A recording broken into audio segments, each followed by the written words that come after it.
Uniform India, Quebec. India, Quebec, come back slowly phonetically with your call sign. India, Quebec, come back slowly phonetically with your call sign. November 3, Uniform India, Quebec. The name is Bob. Uniform India, Quebec, Roger, Bob. And what's your location, sir? India, Quebec, Roger, Bob. And what's your location, sir? My QTH is Gettysburg, Pennsylvania. Roger, and what radio are you running? Roger, and what radio are you running? I am running a Swan 350.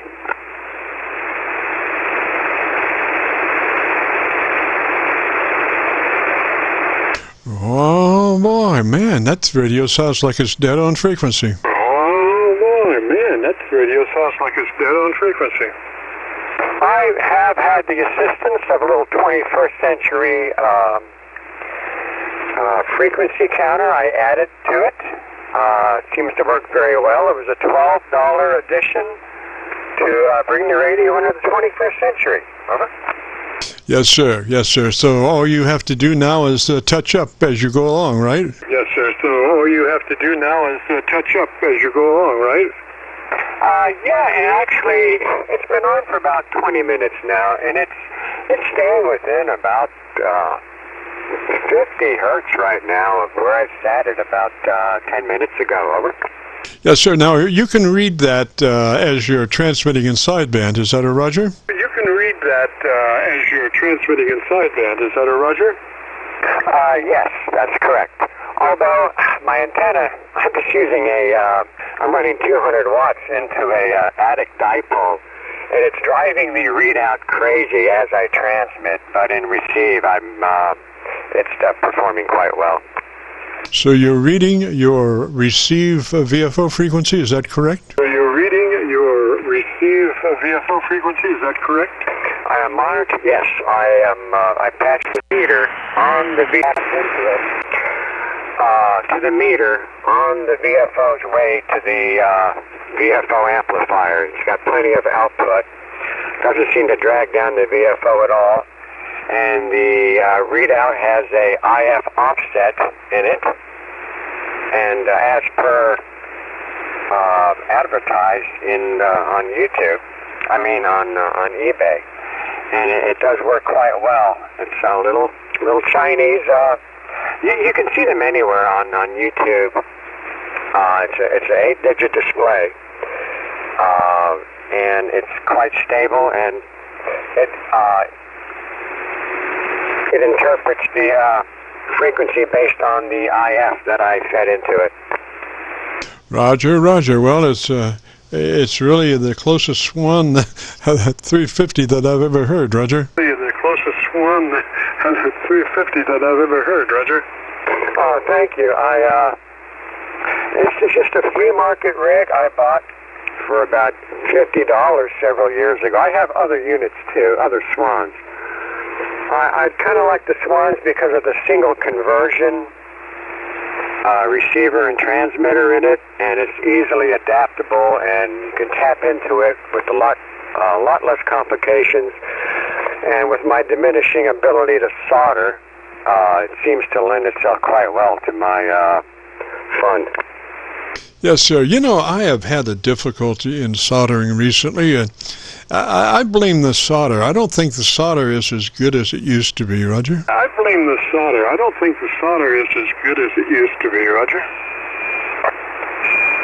Yeah, I agree. I mean, when I was a kid, I built a lot of Heath kits and done a lot of repairs on things, and I had no trouble. For some reason now, I've been using this fancy Unger station I got from work, and I just can't seem to do the job that well. The heat doesn't seem to transfer, or the solder doesn't flow. I don't know.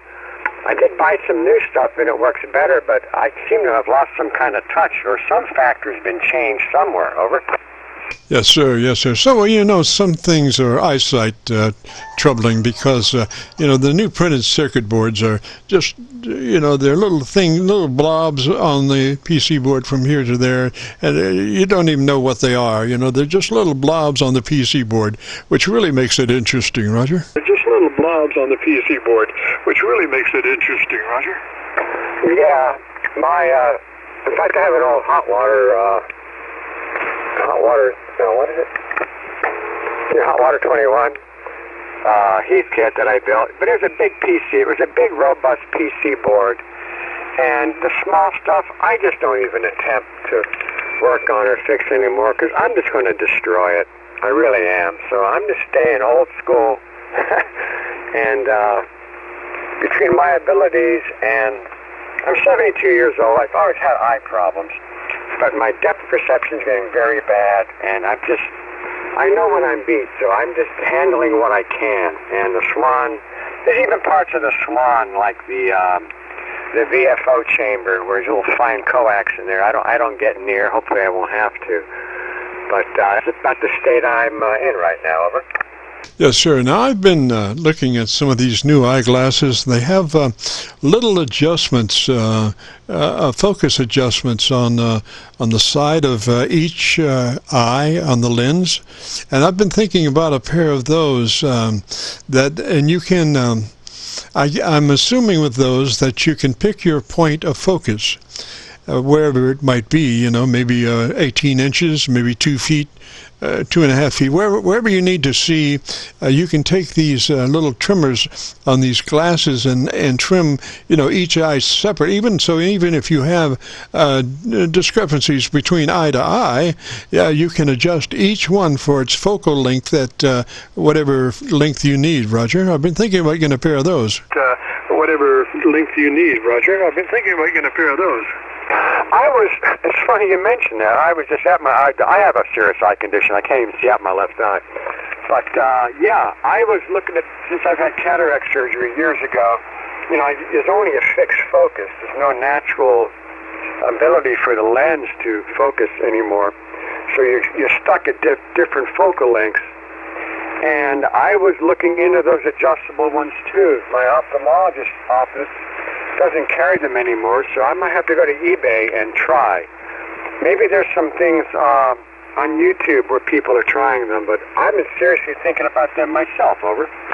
Yes, sir. Well, there are some things you can do, little tricks like if you blink your eyes 5 or 6 times real quick, you know, you can see, it seems to me that you can see focus a lot better than just looking at it over a period of time. You know, just blink your eyes 5 or 6 times and then look at it again, and it seems sharper to me. I'm not sure why that is, but and then I notice that sometimes I can take my glasses and move them out about 2 inches further towards the object than off my face, and things I can read are in focus. So that means that there's just a focal point. So maybe you know, those trimmer glasses might be just the thing. It'd be so nice to, you know, it gets in a whole realm of things, like these jerks that think that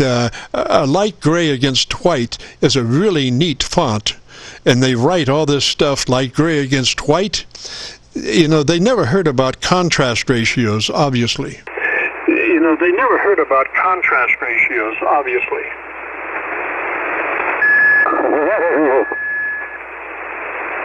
I was watching a movie and trying to read dubbed in, you know, subtitles against a white background, and it was driving me crazy.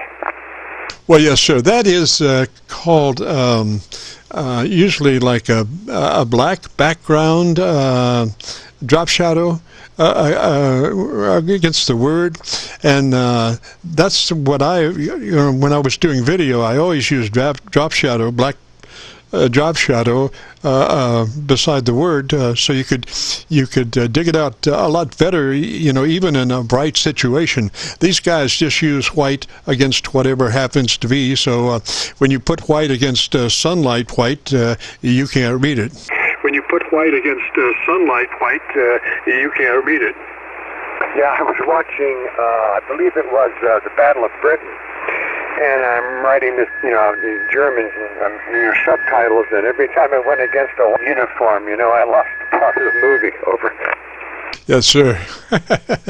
Well, gosh, Bob, like I said, that's Swan really sounds good. You say you got a bunch of those? Swan really sounds good. And you say you got a bunch of those? Yeah, I think I got 4 350s. I have a 500, a 500C, and a 500CX. Over. Roger. So you're a Swan collector. Roger. So you're a Swan collector. Well, actually, I'm just cheap. Yeah, but that's it don't have to be expensive to be a great radio, Roger. It doesn't have to be expensive to be a great radio, Roger. Apparently not. Although ham radio is so much cheaper than it used to be. You look at a 1960s QST magazine, you had to be well-heeled to buy ham equipment. Today, even in the modern stuff, it's for what you get, it's tremendously economical. Over. Well, yeah, but it only took me 80 years to get a 7300. Took me 80 years to get a 7300. I don't think I'll ever reach a 7300. Well, you'd be amazed. It depends on the options, Be amazed. It depends on the options, I can't handle many options. By the way, I missed your call. Could you repeat that, please? Roger. The call is KC9VKV, Kilo Charlie 9, Victor, Kilo Victor. My name is Jim, and we are recording this. We've been recording since 3:30. So if you want to hear your audio, if you go to YouTube, do a call letter search for KC9VKV, followed by the word logbook. That will take you to our Qso-Vlog net, and this recording will be cut number 1 in a series of 2800, and I'll have it uploaded by noon tomorrow, Roger. 2800, and I'll have it uploaded by noon tomorrow, Roger. It's a pleasure talking to you, sir. KC9VKV, N3UIQ 73. Wish you all the best from now on. Roger, Bob. 73, sir. You have a great afternoon, beautiful weekend. If you get a chance, join us next Friday. We'd love to have you. This is the Friday afternoon Qso-Vlog net. If you have a radio you want to check out, give me a shout.